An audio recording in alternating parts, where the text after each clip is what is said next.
한 주간 평안하셨습니까?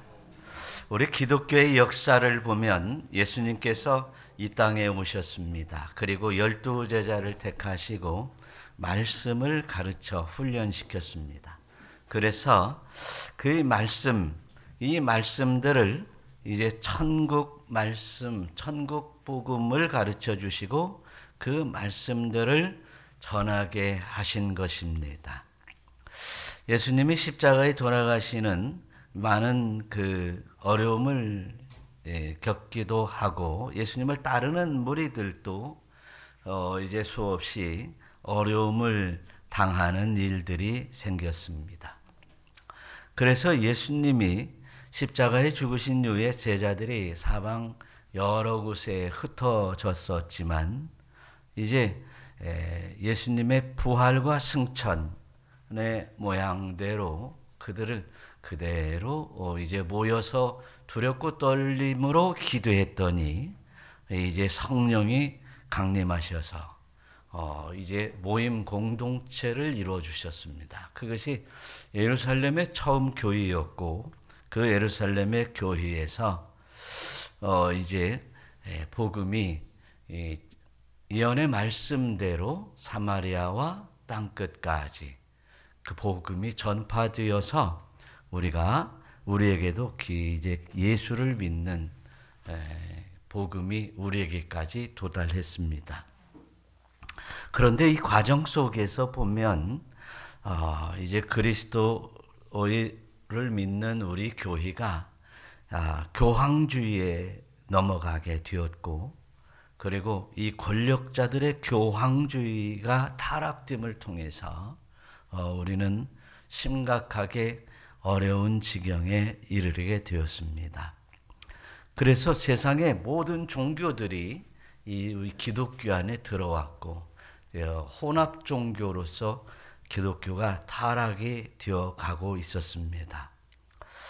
그 타락되어져 왔던 이 교회의 명맥 가운데 이제 1000년 정도가 이제 흘러져 나오면서 결국 1517년에 이제 종교 개혁이 시작이 되었습니다. 종교 개혁이 시작된 그것은 마틴 루터가 이제 교황주의자들에게 비성경적인 것을 버리고 성경으로 돌아갑시다. 이런 기치를 걸었습니다. 그래서 비덴베르크의 성당 정문에 비성경적인 95개 조항을 걸어놓고 외치기 시작했습니다. 그래서 그 날이 바로 이제 종교 개혁을 시작된 날이다. 이렇게 이제 후손들이 종교 개혁을 한 날을 기념해서 1617년 10월 31일 날 시작이 된 것을 기점으로 해서 매주 10월 말주 10월 31일 요때를 종교개혁일 그리고 그 전에 이제 그 주간을 종교개혁 주간으로 이렇게 우리가 종교개혁 정신을 이어받읍시다 해가지고 예배를 드리고 있습니다. 그 이후에 이제 루터를 중심으로 해서 쯔빙글리라든지 칼빈이라든지 하여튼 많은 사람들이 이제 이 세계에 종교 개혁을 기치를 걸면서 때로는 이제 로마 군사들과 싸우고 로마 교황과 싸우고 또 때로는 많은 책들을 발행해서 이제 성경을 가르치는 일들로 그래서 우리 울타리 교회에서는 이제 각종 그 당시에 1500년대 1600년대 종교 개혁자들이 펴낸 이제 교리서 그리고 교리 문답들을 여러 차례 공부를 했습니다. 영국의 웨스터민스터 신앙고백서, 네덜란드의 또 독일의 스위스의 이렇게 각 지역에서 이제 교리서들을 발간해서 성경으로, 오직 성경으로 돌아가자, 이런 외침을 했었던 것입니다. 그래서 이들이 주장했던 이제 외침들을 보면 이제 그들이 솔라 크라티아, 이제 크라티아, 오직 은혜, 오직 은혜. 하나님께서 우리에게 주시는 것은 다 율법의 행위로도 아니고 어떤 다른 행위도 아니고 우리의 그 행함의 행위도 아니고 오직 믿음으로 하나님이 주시는 은혜다. 할렐루야. 또 여기서 오직 믿음, 스피리처, 이제 오직 믿음, 그 다음에 이제 오직 믿음을 외쳤던 오직 솔라 피데라고 하는 세 가지의 기치를 들었습니다. 그래서 오직 믿음, 오직 성경, 오직 하나님의 은총으로 우리가 구원을 받은 자들이다. 그러므로 이방의 모든 것들은 다 이제 몰아내고 끊어내고 이제 오직 예수 그리스도를 믿는 믿음으로 살자. 이것이 종교개혁 정신이었습니다. 그래서 초기에는 성령님이 주도함으로 이제 성령이 불같이 일어남으로 교회가 왕성해졌다고 한다면 종교개혁자들은 이제 초대교회로 돌아가자라고 하면서 오직 성경으로 라고 하는 오직 믿음으로 오직 하나님의 은총을 입어 살자라고 하는 것이 그들의 캐치프레이드가 되었습니다.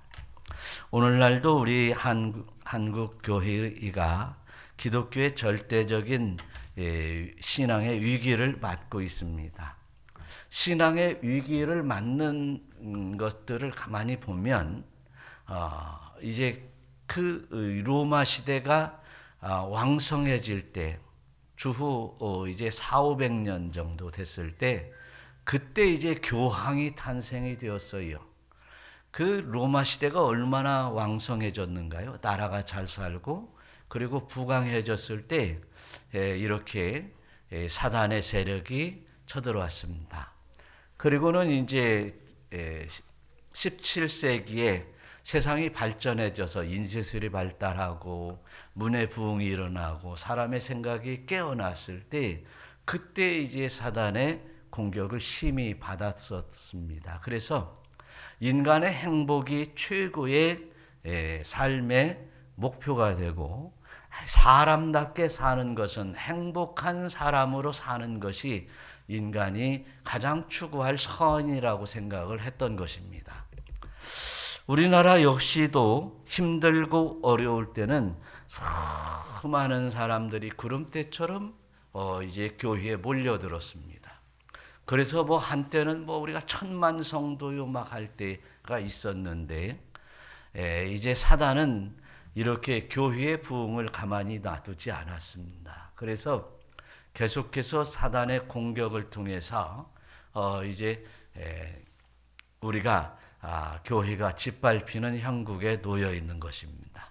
사람들이 잘 먹고 잘 살게 되면 예수 그리스도를 믿고 하나님의 은혜 가운데 이제 인간의 생각이 깨어나서 유학도 가고 또 이제 경제도 발전되고 잘 먹고 잘 살 때가 되니 이제는 사단의 공격으로 그래 이제 잘 먹고 잘 살게 되었으니 너희도 이제 깨어나서 너희들의 최고 행복을 추구해야 되지 않겠느냐라고 하는 것으로 우리에게 이끌어 가고 있습니다. 우리들을 그렇게 되다 보니까 이제 우리의 예수 믿는 사람들까지도 이제 우리가 행복하게 잘 살 수 있어. 행복하게 사는 것이 최고의 복이야. 라고 하는데 빠져버리게 된 것입니다. 그러다 보니까 우리는 정말 이제 신앙적인 이 자유가 죄로 말미암아서 벗어나는 사단으로부터의 자유함을 이제 생각하지 않고 내 자유가 우선이라고 하는 생각을 갖게 된 것입니다. 그래서 나는 무엇이든지 할 수 있고 내 마음대로 살 수 있고 내가 인간의 최고 행복선을 추구하겠다고 하는 생각이 앞서다 보니 우리의 신앙은 더욱더 핍절되고 망국으로 빠져가고 있습니다. 그래서 우리도 이제 우리 사회, 대한민국 사회도 세계의 물결에 따라서 동성애라든지 이런 차별금지라든지 이런 법들이 생겨나게 되었습니다. 그래서 지금 현재는 차별금지법이 옳으냐 그르냐, 세상 사람들이 옳으냐 그르냐라고 하는 것은 이해할 수 있지만 교회 안에서도 옳으냐 그르냐라고 하는 것에 아주 심각한 이제 논쟁이 시작이 되었습니다. 그래서 우리 한국 교회 가운데 적어도 30-40% 이상이 결국 동성애 그리고 차별금지법을 찬성하는 사람들이 이 교회 안에도 있다는 사실이에요. 이것은 이제 교회를 예수 그리스도의 세계 그리고 교회 공동체, 주님을 머리로 둔 우리 공동체의 종교의 자유를 무너뜨리는 결과를 이제 얻으려고 하는 사단의 술책이라는 것을 우리는 깨달아야 될 것입니다. 그래서 동성애가 뭐 옳으냐 그르냐, 이것은 좌파나 우파, 정치적인 좌파 우파, 사회적으로 좌파 성향이나 우파 성향이 그런 대결이 아니고요. 이제 또한 우리가 행복과 불행의 관계도 아니고요. 개인적으로 인간의 자유권과 그리고 인간의 평등권, 이런 싸움도 아니에요. 사실은 이런 것을 내걸어서 지금 아주 영적인 전쟁을 하고 있지만 결국 그 안에 들어가 보면 이제 사회주의 건설과 그리고 사회주의 건설하는데 가장 걸림돌이 되는 종교, 그 종교 가운데에도 기독교를 말살하려고 하는 사단의 계략이 그 뒤에 숨겨져 있다는 사실입니다. 어떻게 보면 앞으로 우리 교회 공동체들이 세상의 공격을 받으면서 이제 아주 험난한 길을 가야 될 만한 그런 길들이 우리 앞에 펼쳐질지도 모르는 세계에 도달했습니다. 이미 세계 가운데 많은 국가들에서 이제 예수를 믿어야만 구원을 받는다라고 한다면 그 수많은 목사들이 잡혀 들어갔고, 그리고 동성애는 합당한 것이 아니다, 잘못된 것이라고 주장했던 수많은 사회의 지도자들이 감옥에 들어가서 이제 수많은 옥고를 겪고 있는 그 형국에 이르렀습니다. 그것이 우리 한국에도 오고 있는 것입니다. 그래서 우리가 앞으로 이제 전도를 할 때에도 불교도 이제 구원이 있어. 불교도 얼마든지 행복할 수 있어. 힌두교도 이슬람도 구원이 있어. 나름대로 거기에 이끄는 지도자들도 메시아적인 그런 이제 성향들이 있어. 너희들도 내가 인정할게. 그리고 그렇다면 우리는 어떻게 전도를 해야 될 것인가? 예수 믿으면 행복해져. 예수 믿으면 천국 가. 그러면 나는 불교 믿을 거야. 불교 믿어도 천국 가지. 이렇게 인정을 해줘야 될 만한 시대가 우리에게 도달해 있습니다. 그래서 우리는, 저와 여러분들은 이제 세상에 동성애, 우리 자식들이 이제 동성애를 하는 정도로 동성애는 안 된다. 그러니까 차별금지법을 막아야 된다. 이런 것 정도 가지고는 안 되는 것이에요. 이 종교가, 예수 그리스도를 믿는 그리스도교가 말살이 되느냐 말살되지 않느냐, 이 절대절명의 순간이 우리 앞에 와 있다는 사실입니다. 우리는 그래서 저와 여러분들이 이렇게 또한 그리스도교 예수를 믿는 사람들 가운데 벌써 30-40% 이상의 많은 사람들이 그렇게 동성애와 그리고 차별금지법을 찬성하는 사람들이 있다는 것은 그 교회를 이끌고 있는 목사와 그 지도자들이 그렇게 이미 미혹되어 사단에게 넘어갔다라고 하는 것입니다. 그래서 군산에서도 이제 여러 교회들 보면은요, 그렇게 이끌어가는 교회들이 수없이 많이 있습니다. 아니, 목사가 그렇게 생각하면 그렇게 교인들이 그렇게 다 믿고 따르게 되니까 말이죠. 그래서 우리 교회는, 울타리 교회는 우리 교회 담임 목사께서 이제 차별금지법과 동성애 절대적으로 이 악한 사단의 역사다, 죄악이다 라고 하니까 우리 교회는 다행이다, 우리 교회만 다행이다 생각하면 안 됩니다. 우리 시대적인 심각한 것을 깨달아서 결국 우리가 이제 차별금지법을 통과해가지고 자식 중에서 아들이 이제 남자를 데리고 와서 신부로 결혼하겠다, 이런 걱정, 그런 걱정 정도가 아니라 내가 지금 계속해서 예수를 믿을 수 있는가 말이죠. 내 자녀들에게 복음이 전파되어 대대로 하나님의 말씀이 내려갈 수 있느냐 말이죠. 이런 위기 상황 속에서 이제 우리 신앙생활을 해야 된다는 사실입니다. 그래서 오늘 말씀에서 보니까 이제 오늘 말씀도 말이죠, 그런 말씀이에요.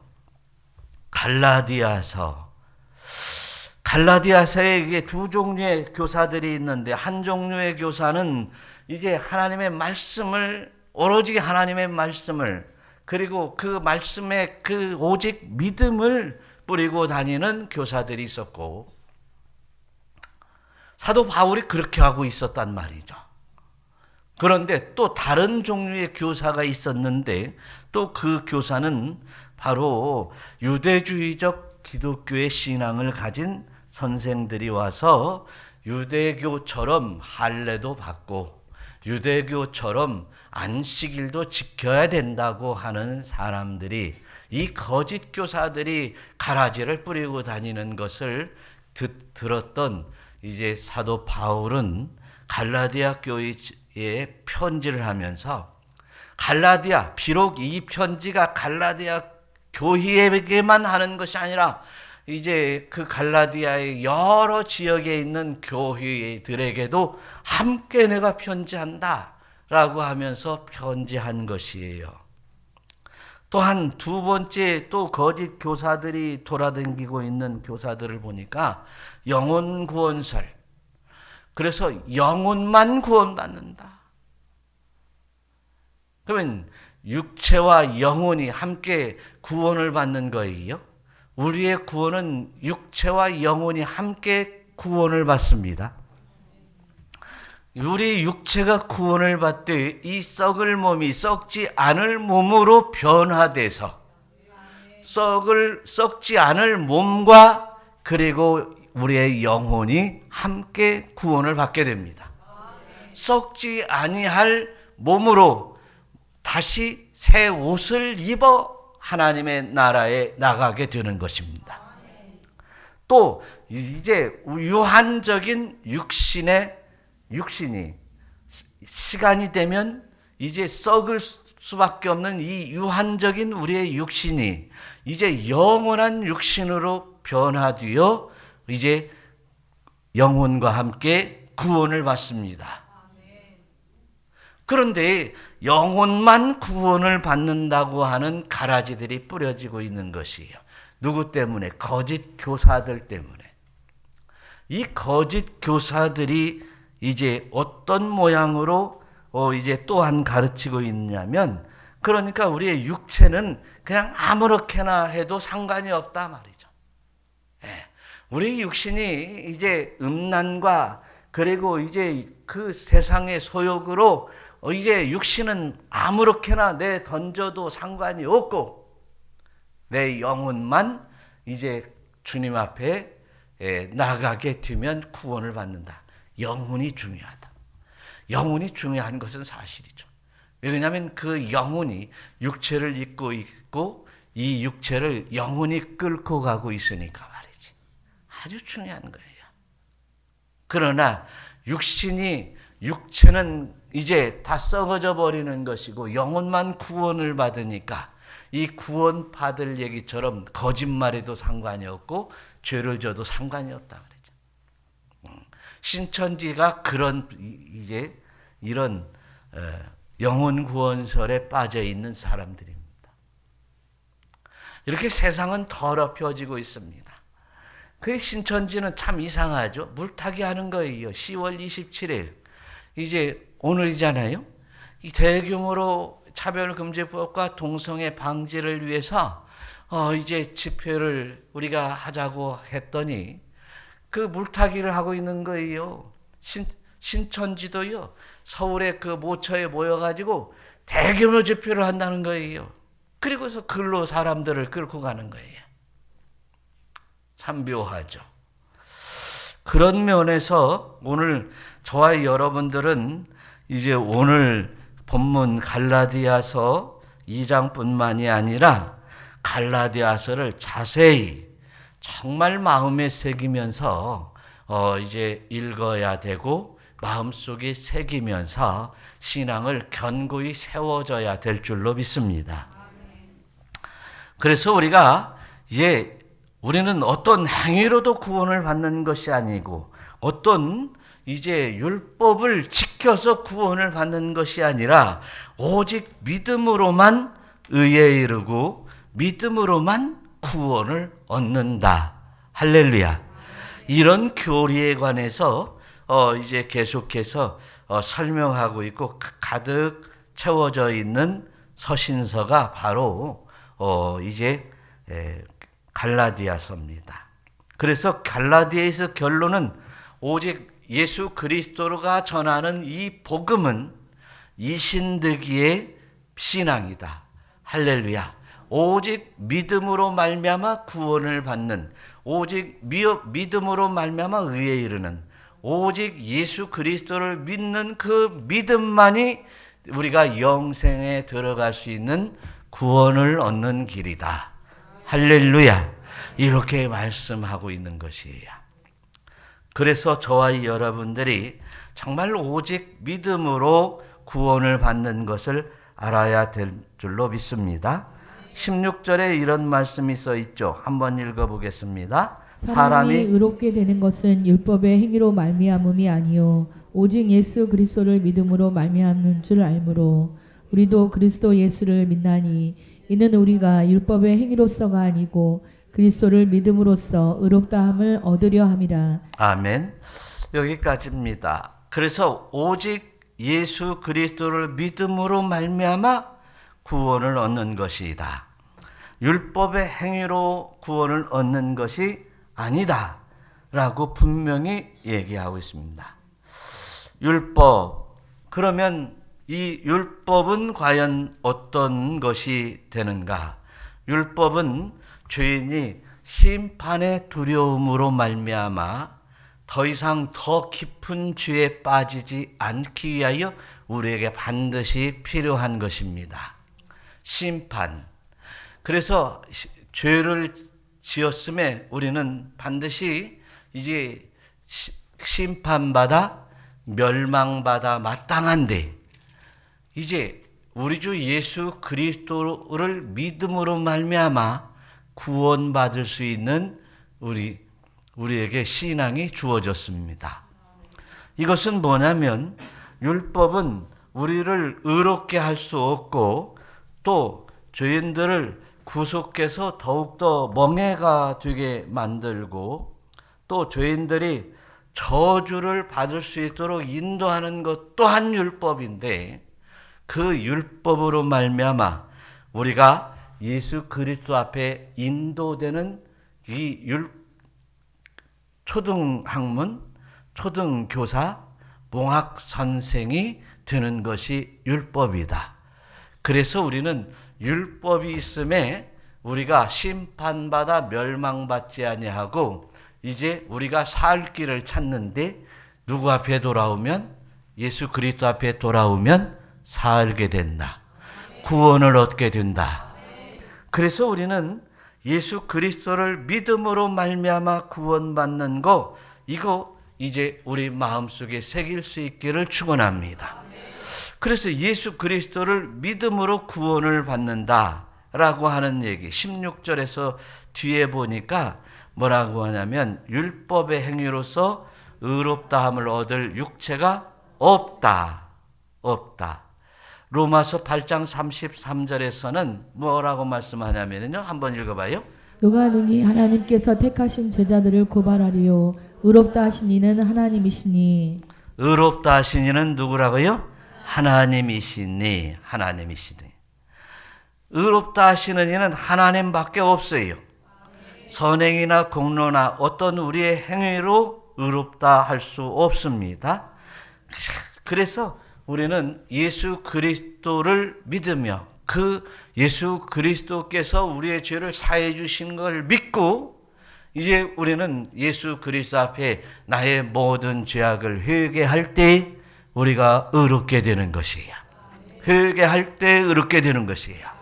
그래 회개하는 자 믿음으로 예수 그리스도가 구세주이심을 믿고 죄 사해 주실 것을 믿고 회개할 때 죄를 씻음 받고 구원을 얻을 수 있습니다. 의인이기 때문에 그렇습니다.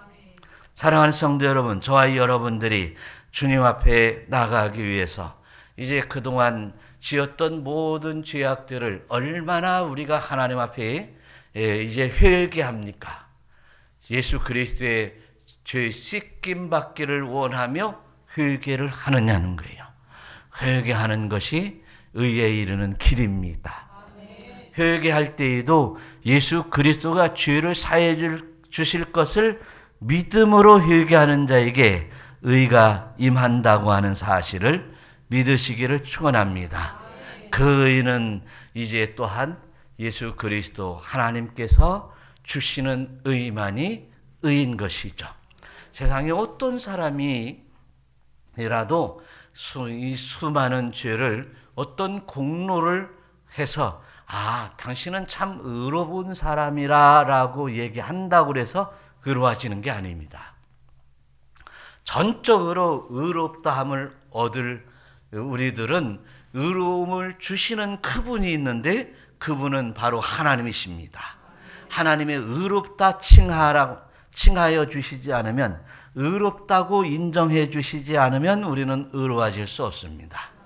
하나님의 의로운 사람으로 인정해 주시는 가운데 우리는 계속해서 더욱더 성화되어져 가며 하나님의 은혜를 찾아갈 수 있는 줄 믿으시기를 축원합니다. 그래서 저와 여러분들이 우리의 공로나 우리가 교회에 봉사하는 것도 하나님 앞에 의로워지는 길이 있는데 바로 믿음으로 봉사하고 믿음으로 헌신하고 믿음으로 나를 드려지고 믿음으로 드려지는 것이 의로워지는 물질이 되고 의로워지는 내 심령이 되고 나의 헌신이 되는 것이에요.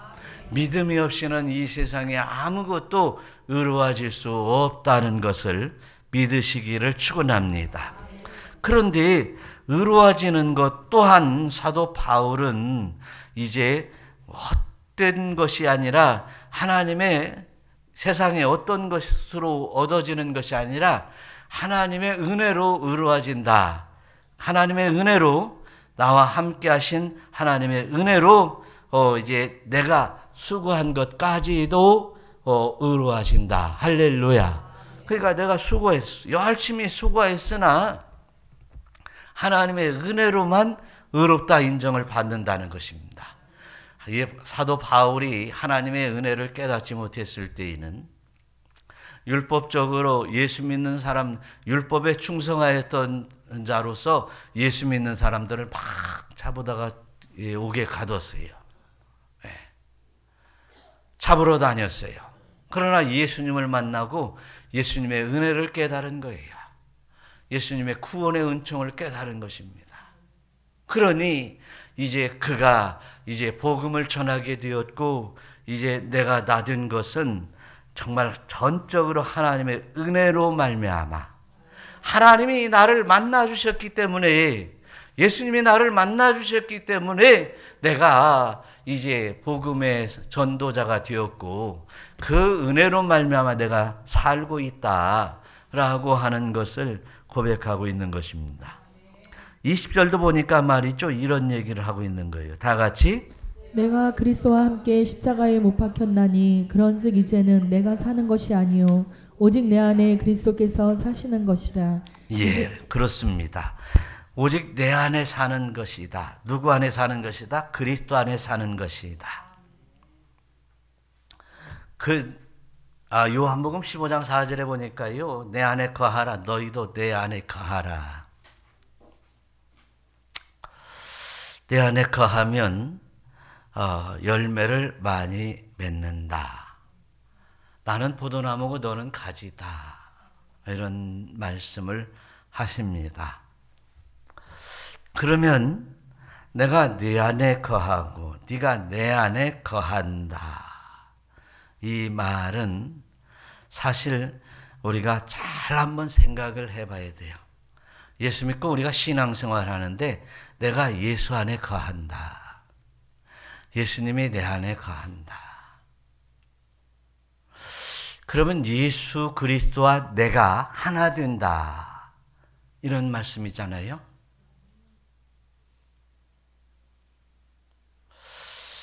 그런데 예수님의 마음은 변하지 않아요.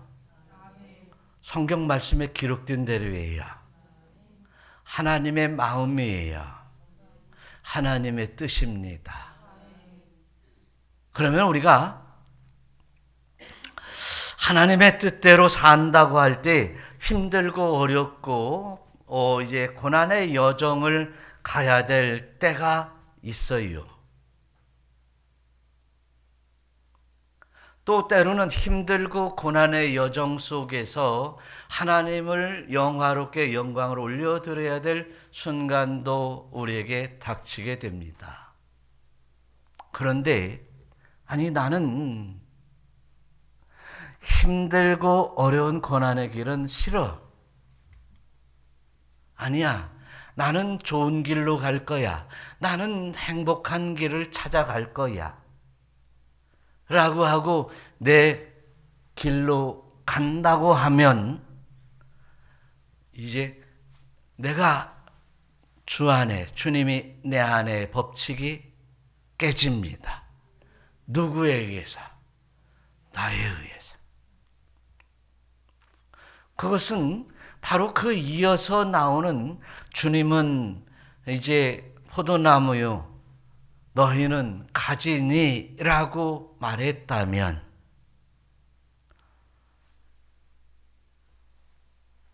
내가 내 자신을 잘라버리는 어리석은 포도나무의 몸통에서 이 가지가 스스로 잘라버리는 엄청난 오류를 범하게 된 것입니다.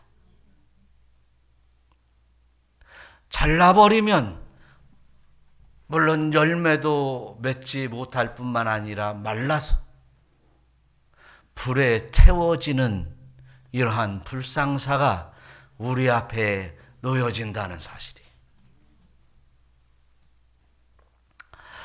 이것은 심히 이제 멸망의 길이요, 안타까운 길입니다. 이스라엘 백성을 영도했던 모세가 이제 바위에 명하여 물을 내렸던 것을 기억하고 있습니다. 다시 한번 이스라엘 백성들이 물이 없어서 갈증할 때 하나님께서 또 주시는 말씀이 이제 바위에 명하여 물을 내라 라고 했는데,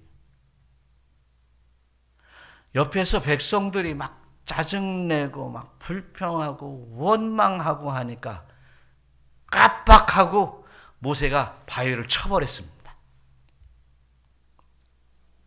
이 사건으로 말미암아 결국 모세는 이제 가나안 땅에 들어가지 못했습니다. 이처럼 내 생각들이 환경과 그리고 내 형편과 내 좌우들을 생각하며 가졌던 내 생각이 오히려 이제 포도나무에 붙어 있는 네 가지를 스스로 잘라버리는 이런 엄청난 과오를 얼마든지 우리는 저지를 수 있다는 사실이에요. 사랑하는 성도 여러분, 우리는 주님 앞에 나아가는 것이 우리의 목표입니다. 많은 사람들이 예수를 믿는다고 하면서 이 땅의 최고 행복, 지상 낙원을 찾는다고 하지만 우리는 이제 저 하늘, 저 천국에 새 하늘과 새 땅인 하나님의 나라에 나가는 것이 가장 일차적인 우선적인 목표요. 그 다음이 세상에 우리가 살아가면서 인간의 행복을 누리며 살아갈 수 있다는 것입니다. 그 행복 역시도 하나님께서 주시는 은혜에 따른 행복을 찾는 길입니다. 우리 우선 순위가 바뀌어서도 안 되고 동등해서도 안 되고 먼저 우리가 이 땅에서 이제 예수 잘 믿어 하나님의 영광의 나라의 기쁨으로 한 발 한 발 나가는 것이 우리의 인생의 삶의 방법이 되어야 되고 신앙 생활이 되어야 되는 거예요. 그 다음 우리의 행복을 찾으시기를 축원합니다. 그래서 이 세상에 이제 자유주의자들이라든지 이런 사람들은 그냥 인간의 행복을 추구하면 된다는 거예요. 각 개인들마다 인간이 행복하면 된다는 거예요. 그래서 각 개인, 개개인이 행복 추구권이 있다는 거예요. 그러면 개인이 행복할, 나의 행복을 위해서 다른 사람 행복을 짓밟으면 안 되는 거죠. 나의 행복을 위해서 이제 동성애나 이게 이래서 이제 다른 사람까지 영향이 가면 안 되잖아요. 그것들은 죄악의 무리들 아니에요. 사단의 영을 가진 자들, 사단의 영에 끌려가는 사람들이잖아요. 우리는 그들과 맞서 싸워야 되는 거예요. 그건 죄다 말이지. 맞서 싸워야 되는 거예요. 우리가 사실 예수를 믿는다고 하지만 우리는 예수님 잘 몰랐을 때에는 어땠습니까? 예수님 잘 몰랐을 때는 내가 미연하게도 많은 죄악 속에서 살지 않았습니까? 예수님 몰랐을 때는 세상에 약한 마음으로 강한 것 같지만 이제 두렵고 떨림으로 한 발 한 발 세상을 걸어가며 살았습니다. 예수를 몰랐을 때는 천하고 이제 부족하기 그지 없었습니다. 그런데 하나님께서는 우리가 약할 때 기뻐하셨습니다. 우리가 약할 때 택하시며 우리를 부르시며 돌아오는 약한 우리들을 부르시며 돌아오는 그들을 보며 기뻐하셨습니다. 그리고 우리를 이제 강하게 만들어 주십니다. 그래서 약할 때 너희가 강한 것을 기뻐하고 약할 때 강한 거, 약할 때 강하게 되는 거. 고린도전서 1장 27절에서 보니까 하나님께서 한번 읽어봐요. 하나님께서 세상에 미련한 것들을 택하사 지혜 있는 자들을 부끄럽게 하려 하시고 세상에 약한 것들을 택하사 강한 것들을 부끄럽게 하려 하시고 하나님께서 세상에 천한 것들과 멸시받는 것들과 없는 것들을 택하사 있는 것들을 폐하려 하시나니. 할렐루야. 나 같은 것을 택하여 이제 하나님의 은혜 가운데 인도하신 하나님 앞에 감사하시기를 바랍니다. 오늘 갈라디아서 20장 후반절에서 보면 이제 내가 육체 가운데 사는 것은 나를 사랑하사 나를 위하여 자기 자신을 버리신 하나님의 아들을 믿는 믿음 안에서 사는 것이다. 약한 나를 불러서 이제 강하게 하시고 미련한 나를 택하여 이제 지혜롭게 하셨으니 이제 주 안에서 사는 것은 참으로 하나님의 은혜 가운데 이제 정말 자랑할 만한 것이다. 그래서 사도 바울은 이제 하나님의 은혜 가운데 정말 우리가 예수 그리스도를 믿는 믿음만이 중요한 것이다. 믿음으로 봉사하고 믿음으로 헌신하고 믿음으로 헌금하고 믿음으로 나를 드리고 믿음으로 이제 하나님 앞에 영광을 올려드리는 많은 사람들이 예수 믿는 사람이구나, 참 대단한 분이구나, 하나님이 그렇게 만들어 가시는 저분을 보니까 참 하나님이 살아계셔 라고 하는 것을 보일 만한 믿음의 권속 되시기를 축원합니다. 그래서 우리는 늘 주님 안에 거하며 또 주님의 그 포도나무 가지에 붙어서 이제 주님의 열매들이 많이 맺어지기를 축원합니다. 세상에 자랑할 만한 것들 많이 맺어지면 까딱하면 이제 그 교만이 되고 넘어집니다. 그리고 많은 자들을 실족해 해서 자기 머리에 숯불을 쌓는 일이 벌어집니다. 그래서 우리 그런 많은 사랑의 좋은 열매들은 너희가 나를 떠나서는 맺을 수도 없고 할 수 없다. 할렐루야. 맺을 수도 없고 할 수 없다. 그래서 늘 주 안에서 살아갈 수 있기를 축원합니다. 성경의 역사에서도 보면 히브리서에 보니까 믿음장이라고 하죠. 그 믿음에서요. 믿음으로 그들이 홍해를 건넜고 믿음으로 이제 그들이 이제 여리고성이 무너졌고 믿음으로 이제 정탐꾼을 영접했고 믿음으로 그들이 요단강을 건너갔습니다. 우리의 행위들이 믿음이 아니면 그러면 믿음이라는 말을 어떻게 생각해야 될까요? 예수님이라면 어떻게 하실까? 예수님이 기뻐하실까? 예수님은 강하시고 하나님은 이제 위대하시며 하나님은 능력자이시니 내가 그 하나님을 믿음으로 내가 살아가는 것입니다. 믿음으로 사는 자는 죄를 이기는 것입니다. 어마어마한 돈을 내 앞에 쌓아놓고 있어도 내가 오늘 굶을지라도 나는 믿음으로 살 거야. 내 목에 칼이 들어와도 나는 믿음으로 하루를 살더라도 내가 믿음으로 살 거야. 내가 지금 죽어도 내가 믿음으로 살다가 지금 내 믿음 가지고 내가 오늘 마칠 거야. 이런 믿음이 있어야 돼요. 사단과 싸우는 일은 영적 싸움을 싸우는 일도 이게 쉽지 않은 것입니다.